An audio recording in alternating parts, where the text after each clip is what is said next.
In this video, we're going to talk about the ultimate radial menu pointer and how to get it into your radial menu. It's very, very simple, but we just wanted to make a video to hopefully make it easier to understand how to get it in there. So I already have a radial menu in my scene. I'm using a minimalist one.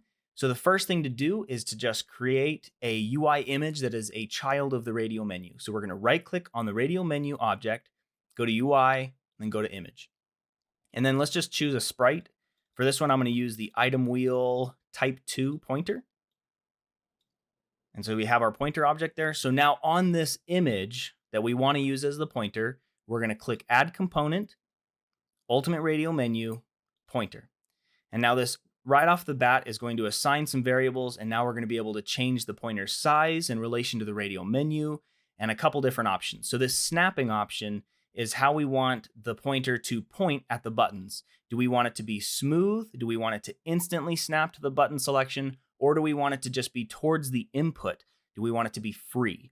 So I'm going to go with smooth because I think that one looks really nice. And then with the smooth option, we have a targeting speed, basically how fast it's going to move to the button. So I'm just going to leave that default. Now, if you're using your own custom image, you might use this rotation offset, which is where your image, if you have it off to the side, then you'll want to adjust it to being straight up to start. And then our sibling index, we can choose to where if we want it to be always first or always last. This is important if you want it to be showing over the radial menu or underneath all of the items. So it's important like that. It's not necessarily important in our example here. So I'm just going to probably use it as disabled. But now we choose our normal color. So this is where it gets kind of interesting because you can actually, if you want it enabled all the time, then you can just change the normal color to whatever you want.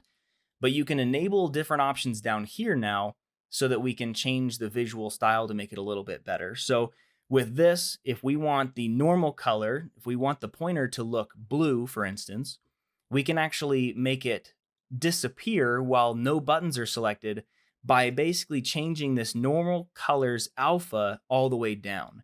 So now with that normal color down all the way, when there's no buttons selected, it'll actually be not visible. And we can see this here in a second, but I'm going to change the option here so that it'll change over time, make it look kind of nice. And so now when we press play, we should be able to see it disappearing or not being visible until we are selecting over a button. So now you can see that when we're not selecting the radial menu, the pointer's not there, but as soon as we select one of the buttons, it snaps to that button according to our options. So that's the color change option, and I think that looks really nice. And you can change it to, I'll show these other options here. This is the free option. So now you can see it's just wherever our pointer is, it'll point there. And this also takes in that targeting speed because we don't want it to just be right to where the mouse is at. And then we can also change this option to instant, which will make it to where it just instantly snaps to the button selection. Then the last thing that we want to talk about is a little bit more complicated, and we have it in one of our radial menus. I'll actually take that out here now. But what this shows is if I disable this minimalist one now, what this shows is on the pointer object, we actually are using this pointer style, which allows us to change to a different pointer according to the amount of buttons there are on the radial menu. So we can actually see this in effect if we create, just very simply, if we just create a button here, and when we click on this button, we're going to reference the radial menu and we're going to create an empty radial button. So this button will create a new radial button, and let's change the pointer to not change color so that we can see it all the time, and we'll enable it there. So now we have 4 buttons by default, as we can see. And as we create more, we can see that the pointer changes styles to reflect the new amount of buttons on there. And we can keep creating, and you see it keeps getting smaller to adjust for the new amount of buttons. So that's the pointer style. And most likely you won't have to use that, but it is available if that's something that you're looking for. So that's just kind of a brief overview of the pointer. It's a very, very simple component, very easy to use, but it can be very visually appealing and make your radial menu look very, very nice. So hopefully this helps you out.